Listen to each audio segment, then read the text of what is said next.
You're listening to SaskScapes, a podcast featuring the stories of arts, culture, and heritage in Saskatchewan.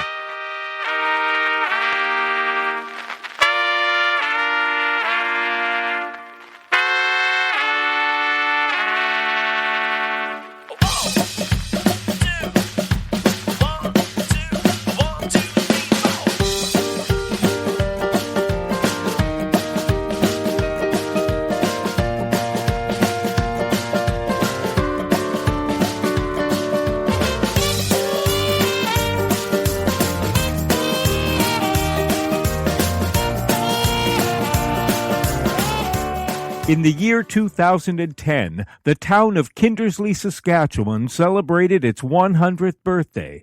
My guest, Eleanor Smith, was an integral part of compiling the town's history for those celebrations.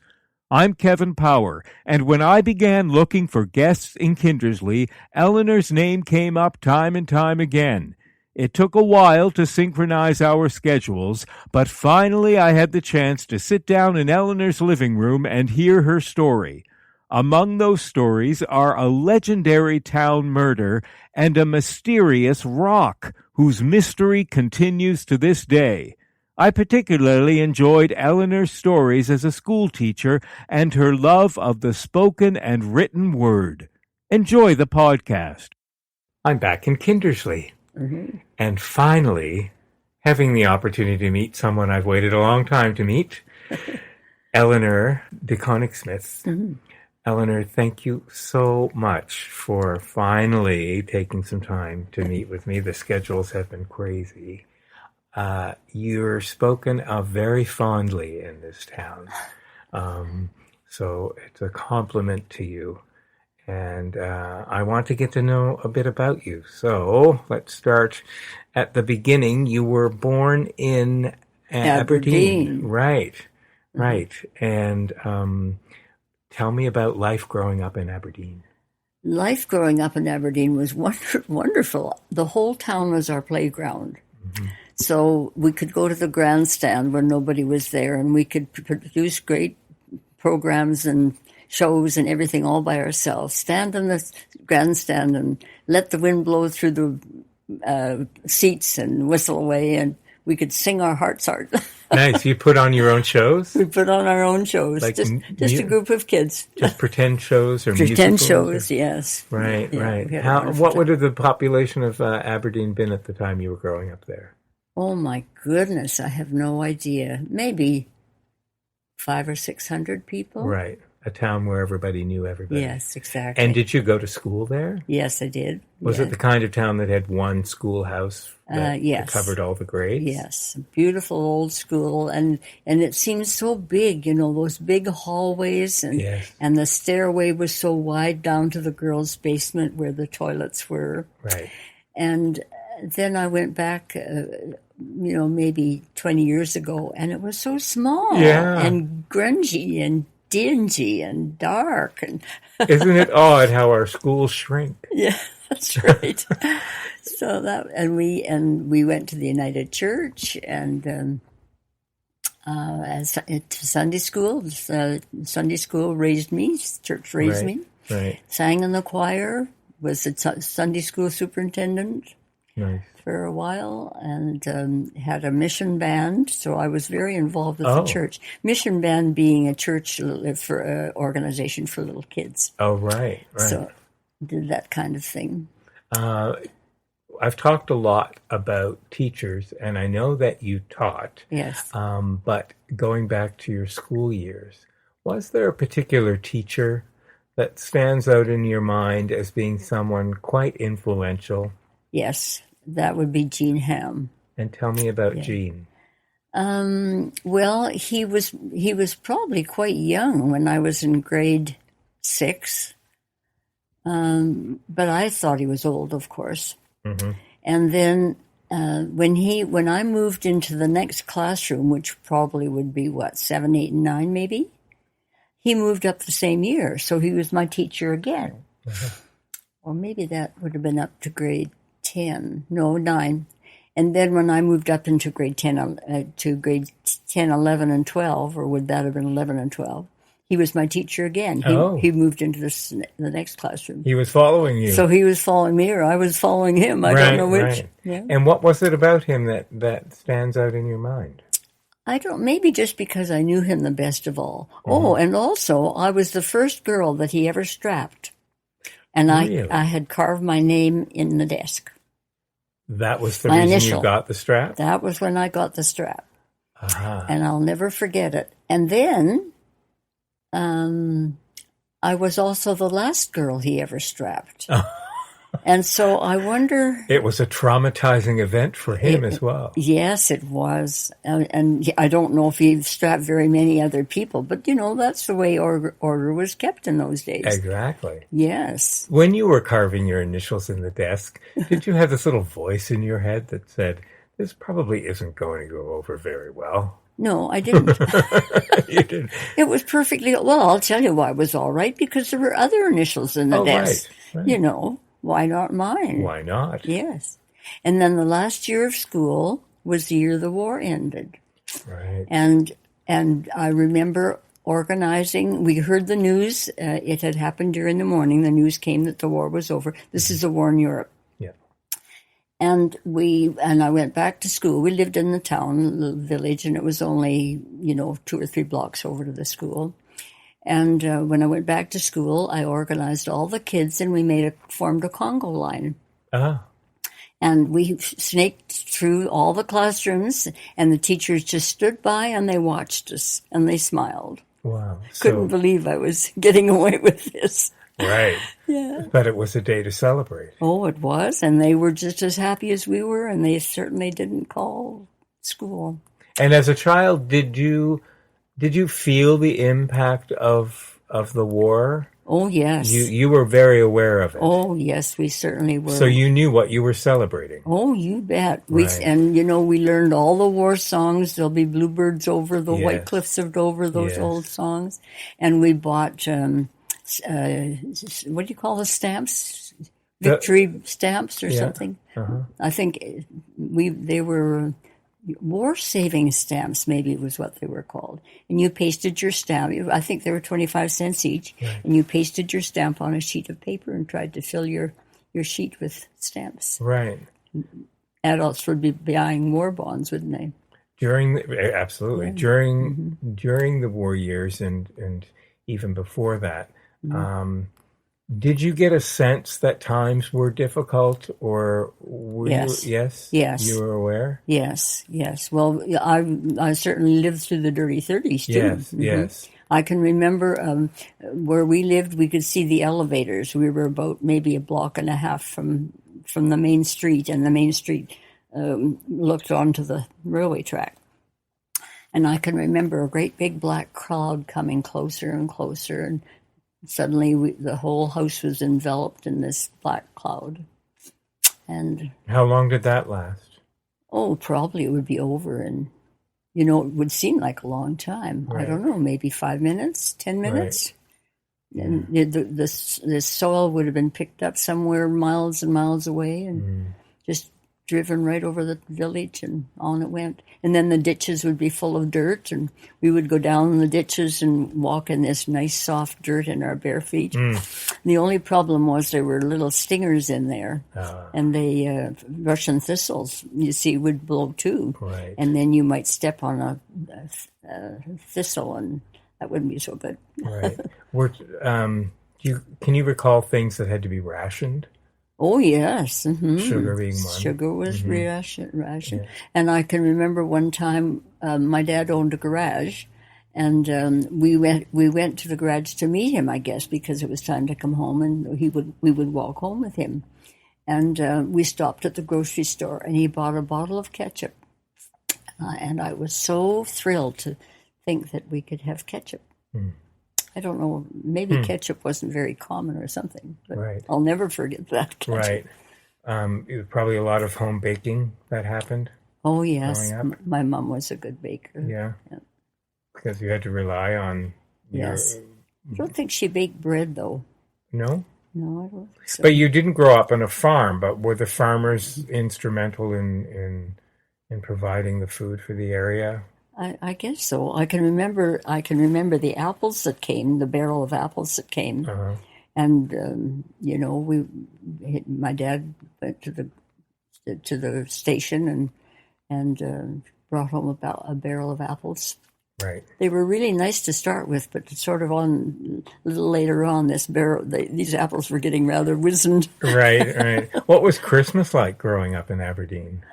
Oh, I can remember the toys that we got. We did pretty well. Yeah. Actually, in the garage, my dad didn't do too. We seemed to do all right. Yeah. We weren't. He was able to buy a bottle of ketchup anyway. Right. Right. Yeah. And so, after your graduating from school in Aberdeen, what happened next? Well, first of all, on the 8th of May, that was VE Day. Right. And we had a big community celebration in the town hall. We had quite a nice hall in Aberdeen. And there was a component of the program for students that the children took part in, I guess. And I led the student part of the program. Mm-hmm. I was thrilled. I was grade 12, I guess I would be one of the older girls. So right. Had to be the oldest. And so I was able to lead that part of the program. And that was really thrilling. And I have a picture still of us. So when did you leave Aberdeen? Immediately after grade 12, I went to Teachers College. It was called normal school then, of course. Right. It's embarrassing to say normal school. Right. And where did you go to normal Saskatoon, school? In Saskatoon, yeah. right. Mm-hmm. Yeah. And after you finished your teaching education, did you teach in Saskatoon? No, I taught in a little country school, Blucher. And first of all, one room of school, and the school over here in the museum, I've fixed it up according to what I remember about school in 1950, 48. Yeah, 47, 48. So were you taking over from the previous teacher? Yes. Right. Day number one as a teacher? Oh, it was thrilling, of course. I was the boss. And when you were the teacher in a little school like that, you're the whole cheese, and you do as you please, and you don't have to ask anybody else's advice or anything. You just do your own thing. And then I came here to Darcy, which is near Kindersley, and I taught here, and I still there was only one other teacher, the principal, and I still could pretty well do as I pleased. So then when I went into Saskatoon to teach in 1948, 49, it was different. I had superior people. I had a principal above me who expected me to do as he said. Right. And I got myself into trouble because I was being independent. Yeah, it was quite a And independent meant going against the curriculum? No, not the curriculum, just some decision that I made, or maybe there was a discussion or something, and I don't know if I should say I overruled him. That isn't what I did, but I disagreed with him, I guess. And, well, you had a lot of experience under your belt by then. Yes, I did, you see, and I thought I didn't think that I was out of line. Right. I wasn't I forgot my place, I guess. Right. So I would be remiss if I didn't ask, during your years of teaching, did you ever give the strap? No, I did not. No. Maybe it was out of fashion by that time. Well, there was one in the school, but no, I certainly didn't. Right. Can you recall, during your years of teaching, some of the students who, I mean, of course, all students are special in their own way, but Yes. were there some students that just were it was obvious they were destined to be very creative individuals? I know one of the girls became a nurse's aide in Saskatoon in the city hospital, come to think of it. But and the boys were farmers. But it's amazing. And then, of course, I also taught in Etonia for a year, and I taught in Smiley for 6 months. And those students, and then my Kindersley students, of course, they're all over the world. They're all over North America. Do you hear for sure. from any of them ever? Well, I certainly see them all here. Right. Do I hear from them? No, sometimes they come back here and I see them, and it's just so thrilling. I just love them all because they used to call me Granny, Did you know that? No, as a teacher, they called you Granny? Yes. The first year that I was here, I used to put my glasses like this down on my nose and say, "Now you listen to Granny." Yes. And one of the boys, Dale Wake, said, and actually there were two of them, Jeff Quinney too. This is many years ago. He said, "Do you mind if we call you Granny?" And I sort of was taken aback because I thought it was okay for me, but what about the superintendent? What would he say? So I said that was okay. So they started to call me Granny, and I taught here for 20 whatever number of years, and so many kids call me Granny, and the parents call me Granny, and still. Still. When they see you. Oh, yes, wow. They surely do. Never made you feel old back then? Oh, no. Well, I was 39 when it started. Right. No, 36. 36. It's not that old. When they started calling me Granny. Right. So it was kind of amusing then, but... And you weren't yet actually a grandmother, of course. No. Oh, right. no. You actually are now. Now you are. Right. Yeah. Right. Yeah. So you taught in Kindersley. That this would be the place you taught for the longest. Yes. Mm-hmm. Yeah. Right. And at what point did you meet your husband?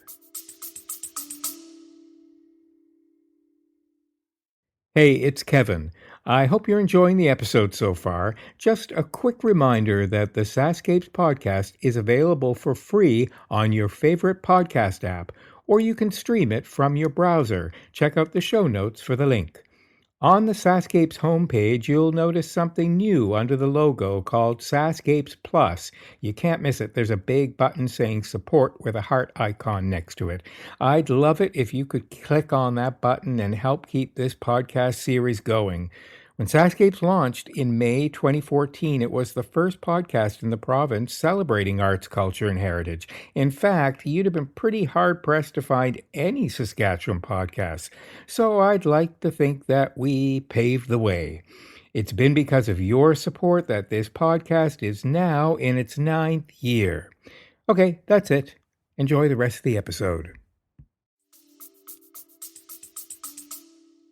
In Darcy, when I taught in Darcy. Mm-hmm. And that was right out from the country school. I went to Darcy, which is where there was one principal. Right. And how did you meet?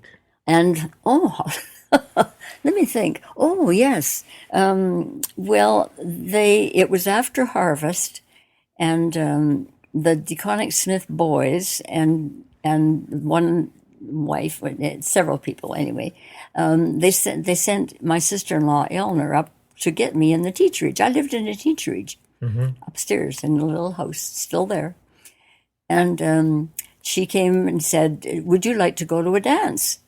And I was pretty flabbergasted because I didn't know her, I didn't know anybody, but why not, So I got in this car, and it was full of people and lots of guys. And I sat on somebody's knee in the front seat. I think there were 4 of us in the front and 4 in the back, maybe. And then we got to the dance. The dance was in Netherhill. And they've had a dance here recently in Netherhill, in the same hall. And then, of course, during the dance, I didn't know which of the guys was married to these girls and which ones were individuals, Who am I going to flirt with? Right. Oh, dear. I found out. And one of them was Ovi. So. And Ovi was the man you Ovi was the man I married. Yeah. Right.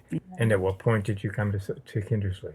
And then we didn't. I lived on the farm until 1980. Right. We moved in here into this house in 1980. So you farmed for about 30 years. Mm-hmm.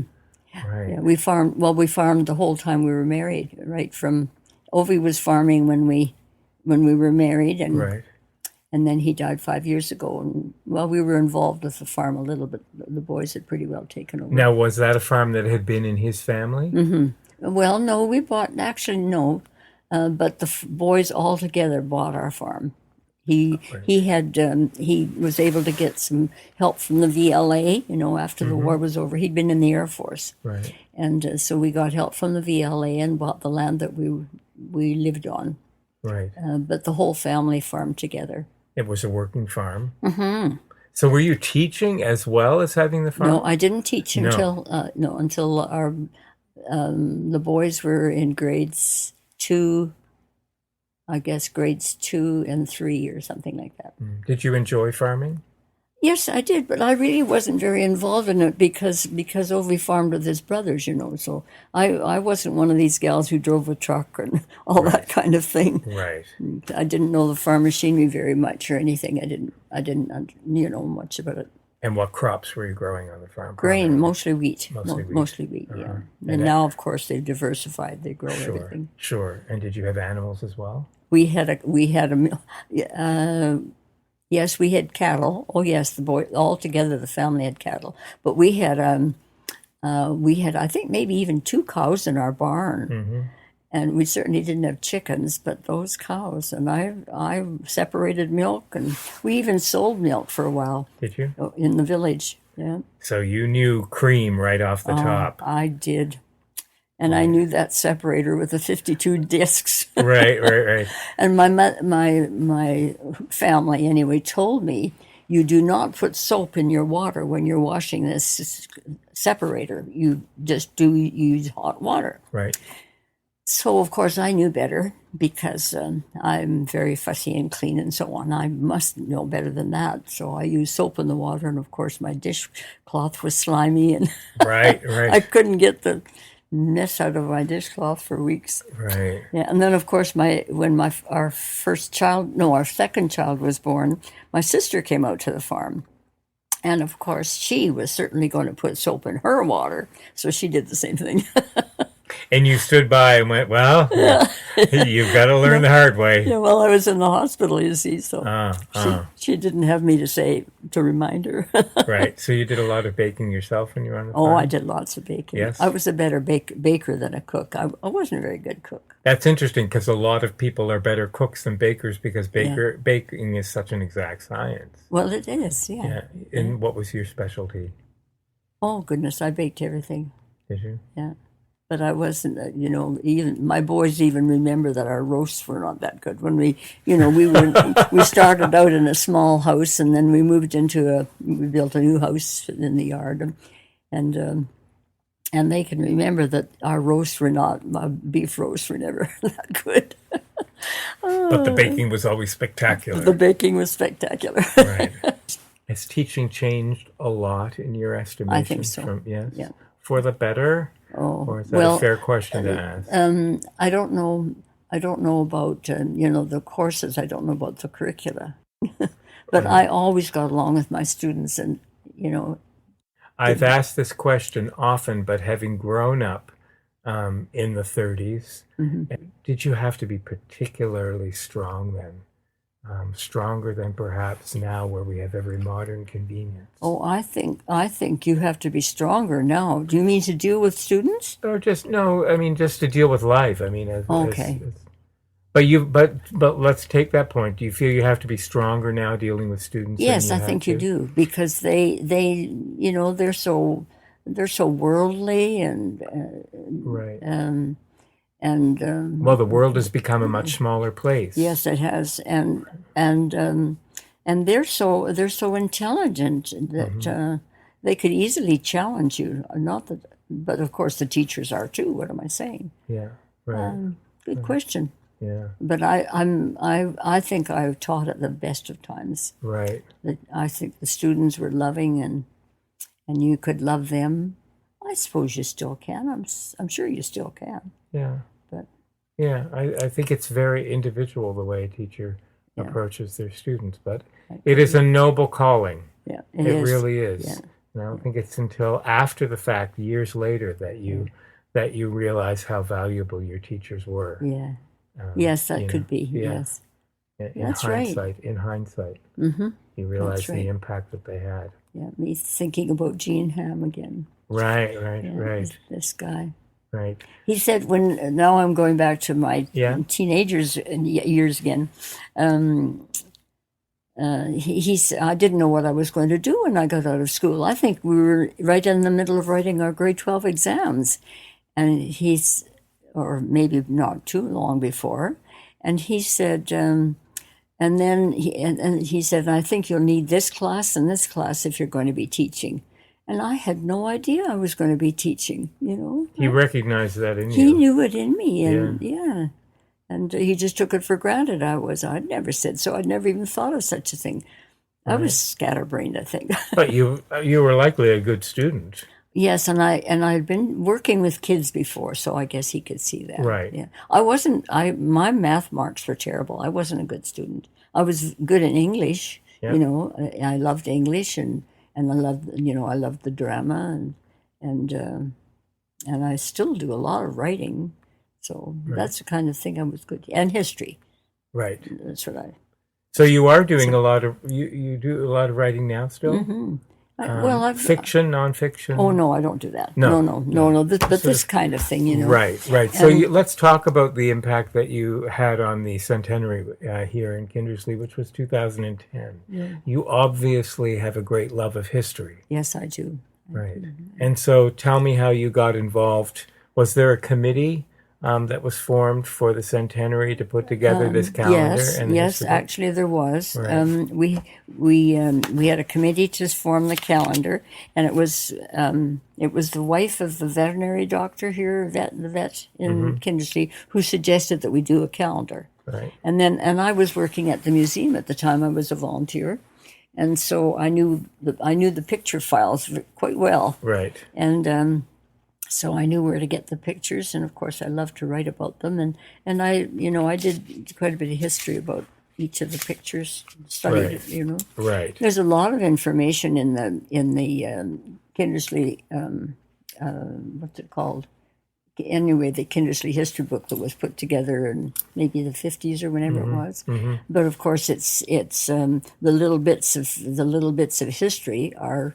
In the stories of each family, and so you wouldn't find them unless you were looking specifically for history all the way through the book. Right. So you pulled a lot of those stories together for this centenary publication. Right. So since these podcasts are so story-driven, let's talk about some of the more notable stories that you pulled together. Now you've mentioned to me about this murder. Yeah. So let's talk about that. And there is a little bit of information that had been printed about the murder in the centenary book, but it was just preliminary, very very bare bones information about the murder. Right. So what had we known up until the point that this centenary book was published? Well, all that I knew, I didn't know who else had any information, but what I knew was that this elderly couple had been murdered, and it was a sad case, and I didn't know where to go for more information. Right. We knew that they had a boarding house. We knew that they had a boarding house. The house had been moved into town. They kept anybody who needed room and board. Mostly men.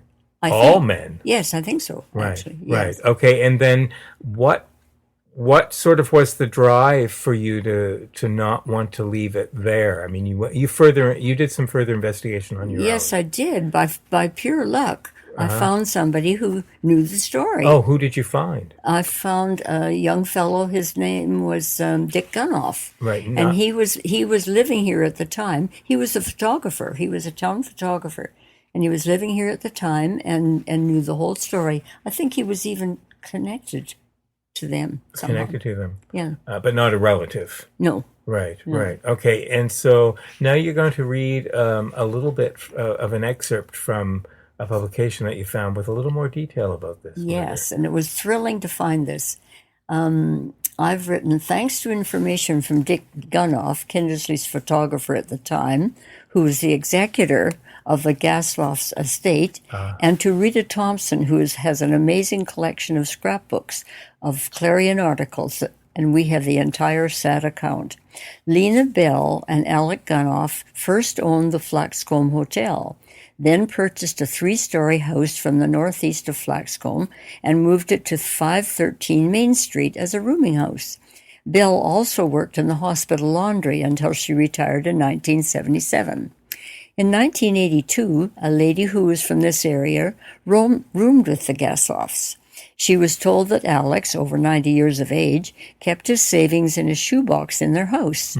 The lady later moved to Vancouver and revealed this news to Ambrose Eustace Johnson. Mr. Johnson caught a bus to Kindersley and was soon registered in the Seymour Hotel, where he learned the location of the rooming house. When he arrived at the front door of the house, he was met by Belle, and he demanded money. She refused. The gun, which he had brought with him, wouldn't fire, so he used a knife to stab her fatally. Alex, coming in from the garden in the backyard, fought with Johnson and was badly wounded by a slash across his chest. Johnson panicked and fled through the back alley to the Seymour, where he washed his hands and went to the licensed premises, where he sat down for a drink. In the meantime, Mr. Gasloff, bleeding profusely, stumbled down the main street for help. It was 7:30 on a summer evening. Some minutes passed before a passing vehicle stopped for him, but before long the police located the culprit in the Seymour Hotel pub. Alex was taken to the hospital, where he eventually recovered. He died in 1987 at the age of 96.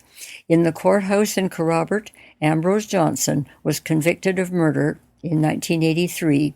He was sentenced to life imprisonment in Stony Mountain Penitentiary, where he died of cancer.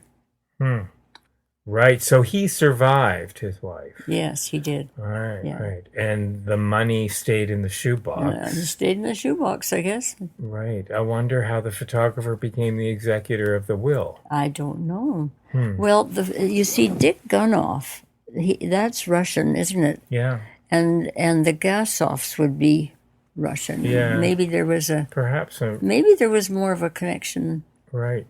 You know, when people came to this country and they were registered wherever they were registered, the people who wrote their names had no idea how to spell them. And I've often thought that Gasoff could have been two N's, two N's instead of two S's or something. No, that happened quite often. You're quite right.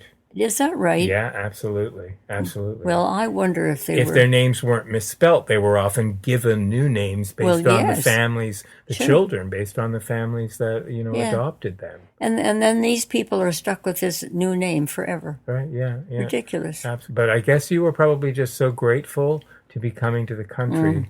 Don't argue. Right. Now, was she buried here in Kindersley? Well, that's a good question. Hey, now I can follow this. Yeah, right. I wonder if her grave is out here at the cemetery. That's what I'm wondering. Now I'm going to find out. Because that would be. There, I've got a new project for you. I have a new project. As this said, one story begets another. Right. Are there any other stories that you uncovered? Oh well, let's talk about this stone. Okay. Right. So you've shown me pictures of a stone which has faces. Are there two faces or three? Three faces. Right, three faces. It's hollowed out in the middle. Not to the bottom. It's like an urn. Right. And the stone is granite? Yes. Right. Okay. Yes. All right. And what's the story behind that stone? Well, it's so complicated. There's no way I could tell the whole story. Okay. Well. But to start with, someone south of Darcy found the stone in a gravel pit. And he took it home and he was very curious about it. And so he kept it, and for many years, it was a doorstop. And then a young woman from Darcy, whose father owned the grocery store, named Ruth Smith, was visiting there. It changed hands a few times. It changed hands quite a few times. It ended up in the university. Ruth Smith's boyfriend at the time was named Vigvison.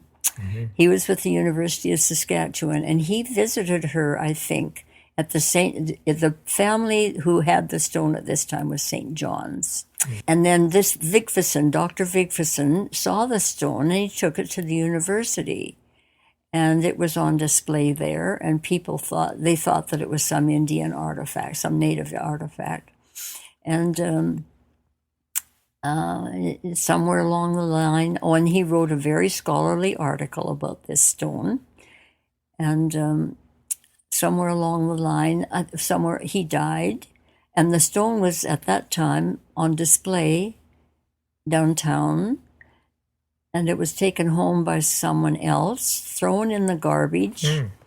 Someone came along and found it in the garbage in the back alley and took it to the university again. And then it was studied some more, and we had a very interesting archaeologist here who was a farmer by the name of Eldon Johnson, and he became interested in it.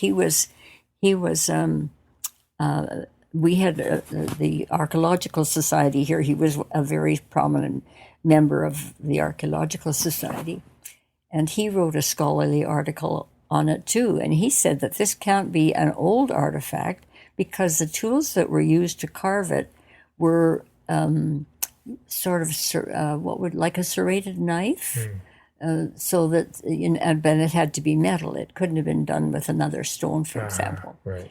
And anyway, the stone ended up here in the Darcy Museum, and the story, if somebody would like to follow it up, is even far more interesting than what I've told.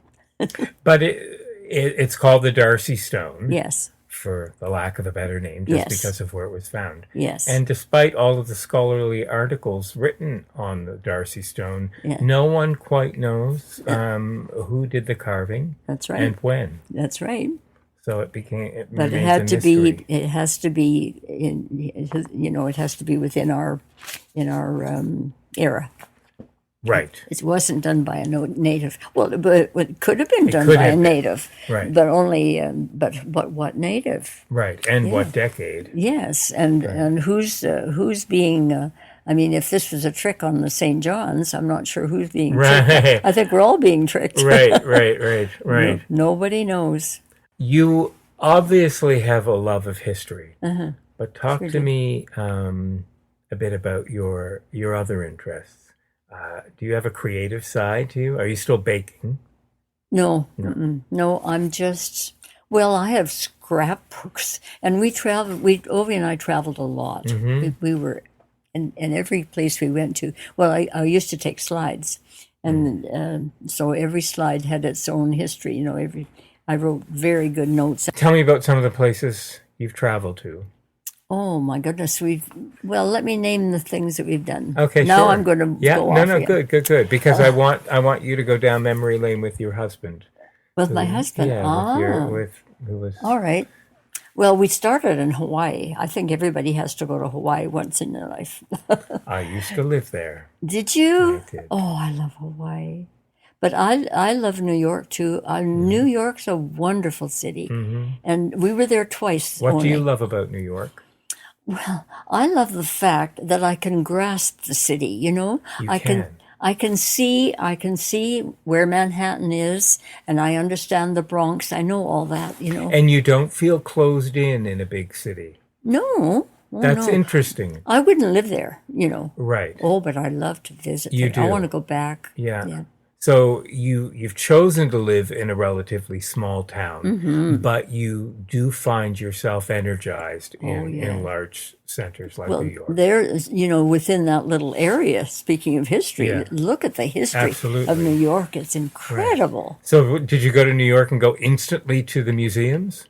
What did we do? Well, the first time I was on a tour with 10 women, and so I went where they went. Right. Who were these women? This group of women? There were two girls who organized the tour in Saskatoon, and the 10 women were from Regina and Saskatoon, basically. I think, Right. And they were like me, I was the eldest of them all, but they called you Granny. No, they didn't. And I went to the.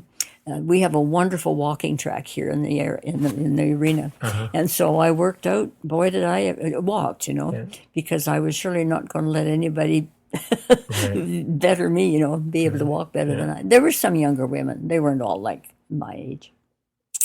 So it was a walk.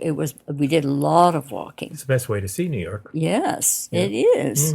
And then I went back again. No, the first time I went, what am I saying? The first time I went with my family, and then this was the second trip, and we walked the bridge, Brooklyn Bridge. Brooklyn Bridge, yeah. Mm-hmm. Mm-hmm. What do you love about the prairies? Well, it's just the expanse, and our motto, or what is it? The land of living skies. Yeah. It's so descriptive, and it's just, that's what I guess I love. Yeah. And when you come over a hill and see the vast space in front of you, how could you beat that? And the colors. Right. And now with the mustard or it's so captivating. The canola, the colors are just staggeringly beautiful. I noticed that when I was driving out here again. Yes. Now. And if you see a canola and a flaxseed field together, or in the same view, if you painted that, somebody would say, "Don't be ridiculous. You can't. That's overdone." It's so true. It was exactly what I thought when I drove through. Right. You could not capture the color, so vivid. Right. And if you painted something that vividly, somebody who knows all about painting would say, "Don't be silly. You're overdoing it." Right. No painters in your family? Well, I took painting. Did you? I did a few paintings. I should show you my paintings. Tell me, absolutely you will. Tell me about your husband. Oh, my husband. He was the sweetest guy, and I didn't appreciate him, and I want him back. What, his family history? His family had an interesting history. They were very wealthy at one time, and and involved in the families of the kings and the queens of Denmark. Yes. And then they came down to living in here. They moved.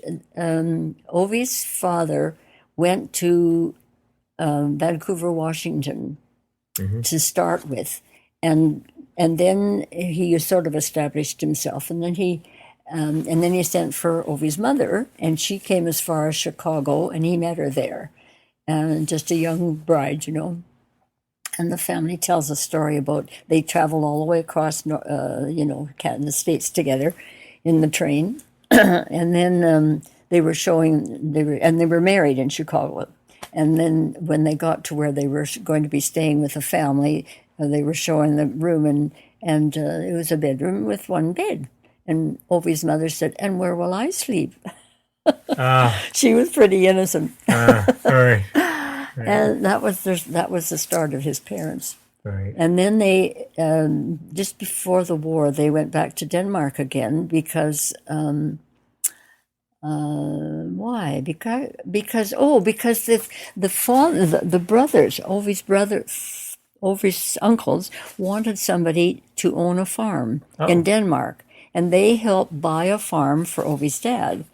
And because they wanted to be able to hunt, and they bought a farm that had a copse, what would you say, a shrub, like a little forest on it. Mm-hmm.